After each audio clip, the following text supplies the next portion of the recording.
Watergate scandal. In the column, you noted that Trump's deception, quote, exceeded even Nixon's imagination. Can you tell us more about that? Well, to begin with, actually that column was based on a new introduction that we had written to the 50th anniversary edition of All the President's Men. And you know, we said we'd given 50 years of thought and a lot of stories to Richard Nixon, and it was unimaginable to us that anything could surpass what Nixon had done in terms of criminality, in terms of undermining democratic notions. And then, literally in that story, it says, and then along came Donald Trump. And so what is it that reporting, not opinion, that we know and came to develop as stories about Trump? Not just that he was a criminal president, but that he was really the first seditious president in our history. And it was important to use that word sedition because of what it means. It means to inspire and encourage an insurrection against the very government that the President of the United States has taken an oath to protect and to consider the interests of the people.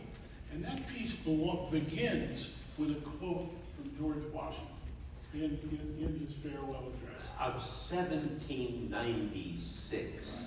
In which he says that unprincipled men may come to occupy this high office. And basically what Washington said is, this is the weak spot in our democracy. Because if those unprincipled men put their interest, and use the word pursuit, of personal and political gain in front of the interest of the United States, this is the great danger. And Trump had not only run with the great danger, but taken the presidency to a precipice in terms of authoritarianism, in terms of that insurrection on January 6th, in terms of refusing to leave office, trying to come up with a way that he could continue to hold office after losing the presidency.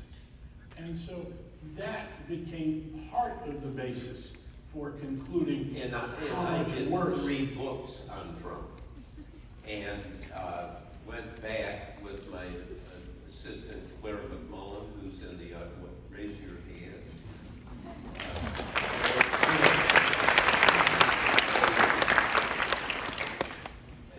28-year-old lawyer from Australia, if you can, and Australian citizenship, American citizenship.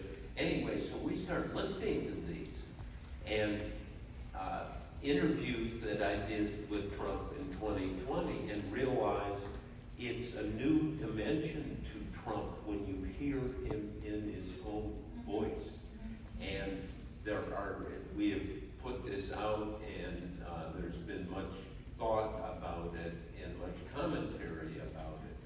But what you hear is Trump, and I agree with Carl completely on Trump was a seditious president, and the January 6th committee has proven that to, I think, any objective observer. But the other thing, and we discovered in these tapes for 8 hours, and we just put them out, I guess, about 10 days ago, that Trump does not understand the presidency. And this is a dimension that is so essential to his character. It's all about him. One example, we should have brought some of the actual tapes. Everybody here should listen to, actually, to learn about this other dimension. Yeah, and you see, he was willing to talk. He would call at random hours.